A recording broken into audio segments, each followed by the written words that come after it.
दोस्तों तो इस वीडियो में बात करेंगे साल 2026 के पहले मेन बोर्ड आईपीओ के बारे में। अब आईपीओ का डेट अनाउंस होने के साथ ही ग्रे मार्केट में भी इसकी डिमांड देखने को मिल रही है। यानी कि ग्रे मार्केट में भी प्रीमियम ओपन हो चुका है।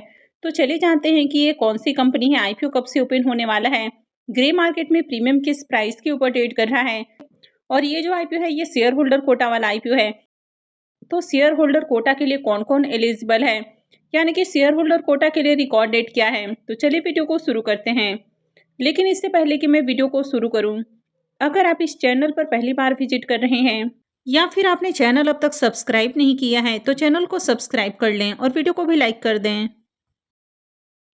तो सबसे पहले आईपीओ के डिटेल्स की बात करें तो आईपीओ 9 जनवरी से ओपन होने वाला है और ये 13 जनवरी को क्लोज होगा। आईपीओ की लिस्टिंग डेट 16 जनवरी रखी गई है।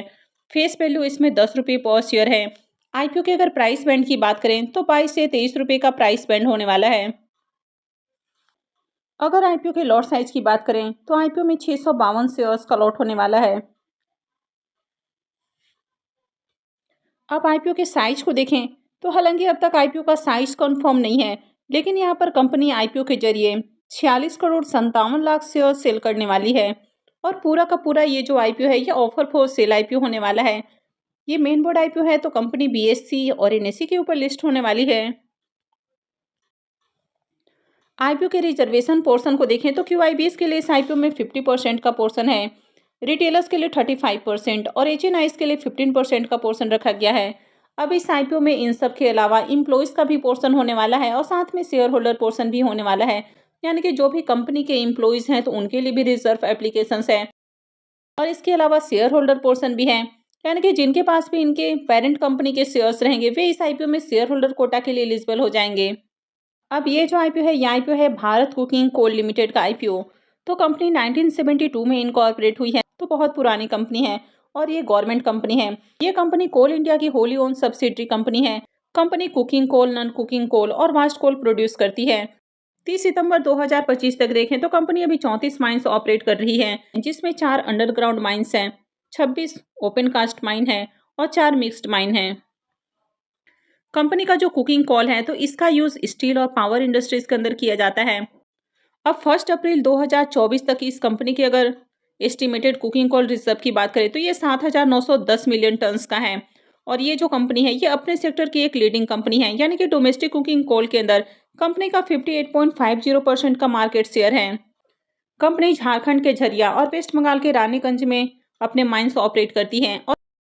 और अगर इनके टोटल लीज होल्ड एरियाज की बात करें तो ये 288 स्क्वायर किलोमीटर से भी ज़्यादा का है। अब कंपनी की जो ओवरऑल फाइनेंशियल है इनको रिव्यू वाली वीडियो में डिस्कस करेंगे। तो अगर इसके आरओसी को देखें तो ये 30.13 का है, तो कंपनी का आरओसी काफ़ी शानदार है। रिटर्न और नेटवर्थ भी इसका 20.83% है, तो ये भी अच्छा है। पैट मार्जिन भी ओके ओके है, 8.61 का पैट मार्जिन है। इबिटा मार्जिन भी अच्छा है। अब ये जो कंपनी है यहाँ पर प्रमोटर्स की होल्डिंग 100% है और आईपीओ लिस्टिंग के बाद प्रमोटर की होल्डिंग कम हो जाएगी। अब ये गवर्नमेंट की कंपनी है तो कंपनी के प्रमोटर में president of India, ministry of coal, government of India और कोल इंडिया, ये सब इसके प्रमोटर्स हैं। अब जैसा कि मैंने आपको वीडियो के स्टार्टिंग में ही बताया कि इस आईपीओ में शेयर होल्डर कोटा भी होने वाला है और इसकी पेरेंट कंपनी है कोल इंडिया। तो जिनके पास भी कोल इंडिया के शेयर्स रहेंगे वे इस आईपीओ में शेयर होल्डर कोटा में अप्लाई करने के लिए एलिजिबल हो जाएंगे। कंपनी ने 2 जनवरी को अपना आरएचपी फाइल किया है,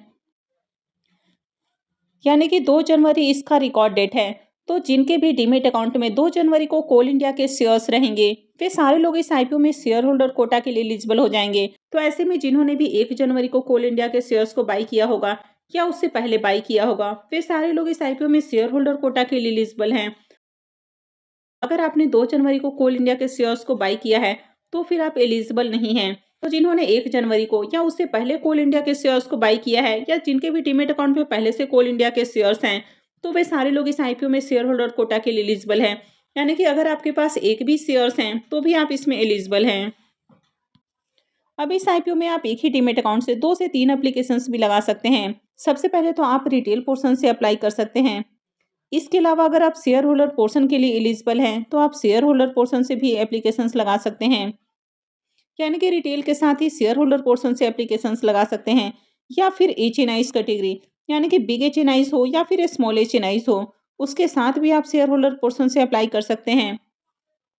साथ ही अगर आप इस कंपनी के एम्प्लॉइज़ हैं, तो आप रिटेल के साथ ही share holder portion plus employees category से भी इस आईपीओ में अप्लाई कर सकते हैं।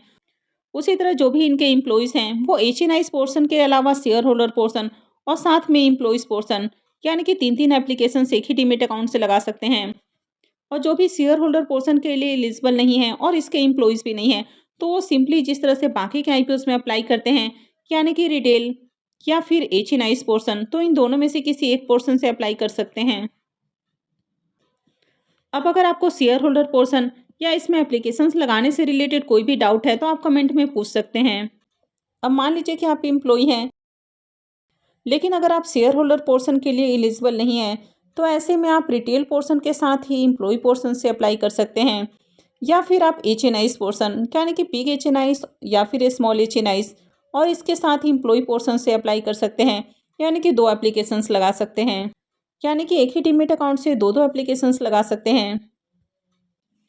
अब आईपीओ की अगर टेंटेटिव डेट की बात करें, तो आईपीओ 9 जनवरी से यानी कि फ्राइडे से ओपन होने वाला है और ये 13 जनवरी को क्लोज होगा। अलॉटमेंट डेट इसका 14 जनवरी है।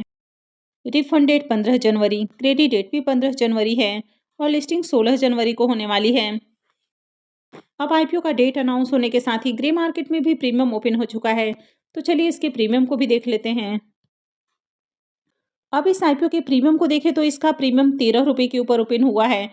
और जैसा कि मैंने आपको बताया कि इस आईपीओ में 652 शेयर्स का लॉट होने वाला है। तो इसका मतलब है कि एक लॉट से 8,476 रुपये करीब प्रॉफिट होने की उम्मीद है। अगर इसके प्रीमियम को देखें तो इसका करेंट प्रीमियम 57% के राउंड ट्रेड कर रहा है। यानी कि आईपीओ के डेट अनाउंस होने के साथ ही बम्पर प्रीमियम देखने को मिल रहा है। तो अभी से इसका प्रीमियम काफ़ी हाई प्राइस के ऊपर ट्रेड कर रहा है। वैसे अभी काफ़ी सारी डिटेल्स आनी बाकी हैं, तो इसलिए ये नहीं बताया जा सकता है कि कंपनी सस्ते प्राइस के ऊपर आईपीओ लेकर आ रही है या फिर एक्सपेंसिव प्राइस के ऊपर कंपनी आईपीओ लेकर आ रही है। तो जैसे ही इसका पी मल्टीपल और बाकी की डिटेल सामने आती है, तो मैं भी आपको अपडेट देने की कोशिश करूंगी। तो आप में से कितने लोग इसके एम्प्लॉई हैं और कितने लोग शेयर होल्डर पोर्शन के लिए एलिजिबल हैं, कमेंट करके ज़रूर बताएं। तो आगे भी ऐसे ही और अपडेट से जुड़े रहने के लिए चैनल से जुड़े रहें। चैनल को सब्सक्राइब करके रखें और अगर आपने वीडियो को लाइक नहीं किया है, तो वीडियो को भी लाइक कर दें।